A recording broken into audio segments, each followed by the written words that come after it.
अस्सलाम वालेकुम, मैं हूं वैस मंगल वाला। किसी भी मुल्क की अदलिया का काम ये होता है कि वो मुल्क के आइन की हिफाजत करे, मुल्क के दस्तूर की हिफाजत करे और उस पर अमल दरामद करवाए। और आम तासुर ये होता है कि अदलिया के सामने जब भी कोई मुकदमात आते हैं तो मुकदमात में अदलिया ये देखती है कि इस हवाले से कानून क्या कहता है, आइन क्या कहता है, और इसी मुताबिक फ़ैसले किए जाते हैं। अदलिया सिर्फ़ और सिर्फ दस्तूर की, कानून की, आइन की तशरीह करती है।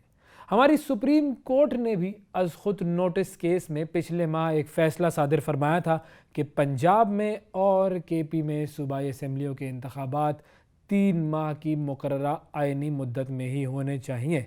ये एक तारीख़ी फ़ैसला था और ज़ाहिर है इस हवाले से तमाम लोग भी यही कह रहे थे कि हाँ, अब इंतखाबात होंगे और इंतखाबात में जाकर हम अपना वोट का हक़ इस्तेमाल करेंगे। हुकूमत भी यही कहती थी कि इमरान खान असम्बलियाँ तोड़ें, हम इलेक्शन करवा देंगे। और जब इमरान खान ने असम्बलियाँ तोड़ी तो उसके बाद हुकूमत को इमरान खान साहब की मकबूलियत और शायद अपनी बेबसी का एहसास हुआ, तो फिर हुकूमत ने पैंतरा बदला और इंतखाबात न करवाने के लिए बहाने शुरू कर दिए। और अब इलेक्शन कमीशन ने आखिरकार ये बात कह ही दी है कि हम इंतखाबात नहीं करवा सकते।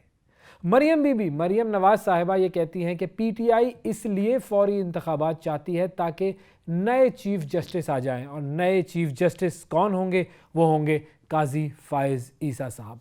काजी फ़ाइज़ ईसा साहब 17 सितंबर 2023 को नए चीफ़ जस्टिस के तौर पर हलफ उठाएंगे और 16 सितंबर 2023 उमर अता बंदयाल, जो कि इस वक्त पाकिस्तान के चीफ़ जस्टिस हैं, उनका बहैसियत चीफ जस्टिस आखिरी दिन होगा।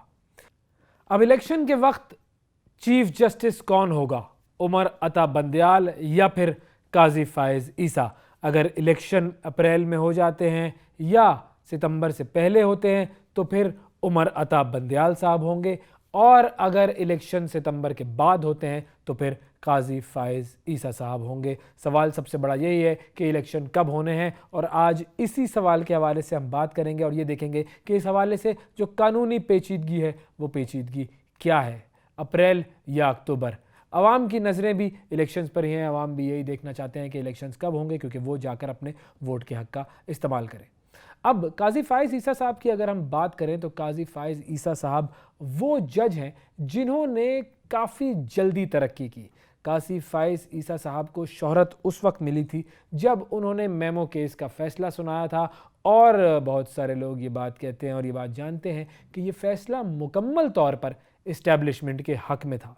उसके बाद काजी फ़ाइज़ ईसा साहब को एक मरतबा फिर शोहरत मिली थी, और वो शोहरत थी अपनी और बेगम के असासों के डिक्लेरेशन के हवाले से। अब नून लीग की ख्वाहिश ये है कि इलेक्शन उस वक्त हों कि जब नया चीफ़ जस्टिस आए और फिर नवाज़ शरीफ साहब को उनके फ़ैसलों की रोशनी में वापस बुलाया जाए, और फिर जब नवाज़ शरीफ वापस आ जाएं तो इलेक्शन उस वक्त करवाए जाएँ।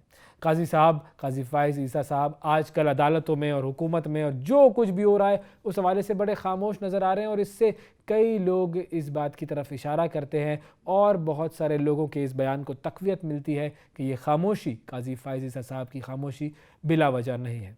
बहुत सारे लोग हुकूमती मौक़िफ़ की हिमायत करते हैं और वो कहते हैं कि जी, अगर पंजाब और खैबर पख्तूनख्वा में आइन के मुताबिक अबूरी हुकूमतें कायम हैं और इन निगरान हुकूमतों के तहत अगर आज इलेक्शन करवा दिए जाएं और 6 महीने के बाद कौमी असम्बली और बाकी 2 सूबाई असम्बलियों के इंतखाबात होंगे, तो क्या 2 सूबों में जो बरसरे इक़्तिदार हुकूमतें हैं वो उन इंतखाबात पर असरअंदाज नहीं हो सकती? अब ज़ाहिर है ये तो हो नहीं सकता कि उन नई हुकूमतों को कुछ दिनों के लिए आप हटा दें और उनसे कहें कि जी, अब इलेक्शन करवाने के लिए एक गैर जानिबदार अबूरी सेटअप कायम कर दिया जाएगा और फिर 6 महीने के बाद वो ये इलेक्शन करवा देगा और फिर दोबारा से ये हुकूमत आ जाएगी, जो कि इस अप्रैल में होने वाले इलेक्शन के तहत सामने आएगी।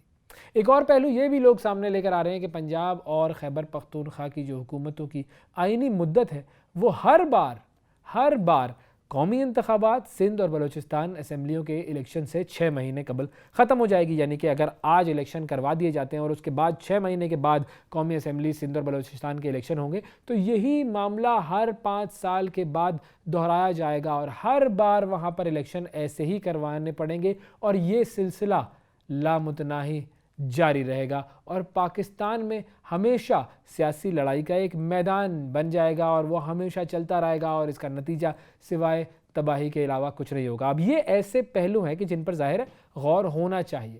اب بات کرتے ہیں عدالت کی۔ عدالت کا معاملہ یہ ہوتا ہے کہ جو بات ان سے پوچھی جاتی ہے وہ اس کے بارے میں اپنا فیصلہ کرتے ہیں اور آئین یہ کہتا ہے کہ جب بھی اسمبلی ڈیزالو ہو 90 دن میں انتخابات ہونے چاہیے، چاہے کچھ بھی ہو جائے۔ اب حکومت کے ساتھ ساتھ اداروں کی بھی بہانے بازی سامنے آئی۔ الیکشن کمیشن نے یہ بھی کہا کہ سیکیورٹی ایجنسیاں اسے صاف اور شفاف الیکشن کرانے کے لیے سیکیورٹی فراہم نہیں کر رہی ہیں، وزارت خزانہ الیکشن کے لیے مطلوبہ فنڈز نہیں دے رہی ہیں، اس لیے وہ یہ الیکشن کرانے سے معذرت کرتے ہیں۔ اب مسائل مزید پیچیدہ ہو گئے ہیں۔ پنجاب اور خیبر پختونخوا اسمبلیوں کے الیکشن باقی ماندہ 6 ماہ کی آئینی مدت کرنے کے لیے ہوتے ہیں تو اس فیصلے میں کوئی خرابی نہ تھی، لیکن یہ ظاہر ہے جیسا میں نے کہا کہ یہ پورے 5 سال کی مدت کے لیے الیکشن ہونا ہے اور جب 5 سال کے لیے حکومت آئے گی تو 5 سال سے پہلے وہ نہیں جا سکتی۔ اب ایسی صورتحال میں 2 صوبوں میں ہر 5 سال بعد یہی مشکل کھڑی ہوگی کہ پہلے منتخب ہو جانے والی صوبائی حکومتیں قومی انتخابات میں بھرپور طریقے سے اثر انداز ہونے کی کوشش کریں گی اور قبل از انتخابات افسروں کے تبادلے بھی ہوں گے، افسروں کی تعیناتیاں بھی ہوں گی اور کوئی بھی عدالت انہیں نہیں روک سکے گی۔ اور پھر ایک اور چیز یہ بھی ہوگی کہ الیکشن میں ہار جانے والا فریق الیکشن کے نتائج کو ماننے سے انکار کر دے گا۔ اصل میں یہ معاملہ حکومت اور اس کے حواریوں کی سمجھ میں بہت بعد میں آیا کہ عمران خان نے کیا ماسٹر سٹروک کھیلا اور اسمبلیاں تحلیل کر کے ہمیشہ کے لیے اپنے آپ کو ایک بہتر پوزیشن دلا دی۔ جب یہ بات حکومت کو سمجھ میں آئی تو اس کے پاؤں تلے زمین نکل گئی۔ پہلے تو حکومت والے یہ کہتے تھے کہ آپ اسمبلیاں تحلیل کیجئے، عمران خان صاحب کو وہ چیلنج کرتے تھے کہ آپ اسمبلیاں تحلیل کیجئے، ہم الیکشن کروا دیں گے، لیکن جب عمران خان صاحب نے اسمبلیاں تحلیل کر دی اور حکومت کو یہ بات سمجھ میں آئی تو اب حکومت کے بیانات بدل گئے ہیں اور انہیں سمجھ میں آیا ہے کہ وہ کس قدر مشکل میں ہے۔ اسی لیے اب رانا ثناء اللہ کے بیان ہمارے سامنے آتے ہیں کہ یا ہم نہیں یا پھر عمران خان نہیں، اور اسی کو شاید کہتے ہیں آخری معرکہ۔ اب ذرا تاریخ کی بات کر لیتے ہیں۔ جنرل ضیاء الحق نے جب وزیر اعظم محمد خان جنیجو کی آئینی حکومت کو اچانک معزول کر دیا تھا تو سپریم کورٹ نے فیصلہ کرتے ہوئے اس مسئلے کو سامنے رکھا تھا اور اپنے فیصلے میں یہ قرار دیا تھا کہ جنیجو صاحب کی جو حکومت ہے وہ غیر آئینی طور پر تحلیل کی گئی ہے، لیکن چونکہ اب ملک میں عام انتخابات ہونے جا رہے ہیں اسی لیے ہم وہ پرانی اسمبلی بحال نہیں کر رہے۔ عدلیہ نے فیصلہ کرتے ہوئے یہ نہیں دیکھا کہ ملک کا آئین اور دستور کیا کہتا ہے، عدلیہ نے حالات کو مد نظر رکھا، عدلیہ نے زمینی حقائق کو سامنے رکھا اور اس نے ایک ایسا فیصلہ سنایا کہ جس نے سب کو بالکل یقین ہو گیا سب کو کہ واقعی یہ فیصلہ ٹھیک ہے اور عدلیہ کا یہ فیصلہ سب نے مان لیا۔ یعنی عدالت نے حالات کو دیکھتے ہوئے آئین کو وقت کے مطابق ملک کی بہتری کے لیے استعمال کیا۔